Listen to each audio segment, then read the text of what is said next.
আজকে দুপুরবেলা বাড়িতে আর লাঞ্চ করতে ইচ্ছা করছিল না, তো ভাবলাম বাইরে কোথাও যাই, গিয়ে বাঙালি ভোজ খাই। তো চলে গেলাম আমার ফেভারিট একটা রেস্টুরেন্ট কোষে কষাতে। তোমরা সবাই জানো কোষে কষার বাঙালি খাবার খুবই ফেমাস। তো আজকে চলে এসেছি পার্ক স্ট্রিটের কোষে কষাতে। দেখো এদের ইন্টেরিয়র ডেকোরেশনটা খুবই সুন্দর, একদম বাঙালি সাবেকি স্টাইলের।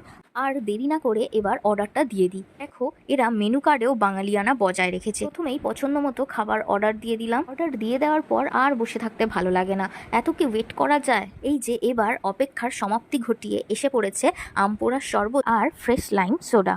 এরপর তোমাদের দেখাই কি কি খাবো আজকে। দেখো এখানে স্যালাড রয়েছে, তার সাথে রয়েছে বাসমতি চালের ভাত, আর নিয়েছি বাসন্তী পোলাও, সঙ্গে রয়েছে মুরগির মাংসের ঝোল, আর রয়েছে ভেটকি মাছের পাতুরি, আর সব শেষে আমার পছন্দের খাসির মাংসের ঝোল।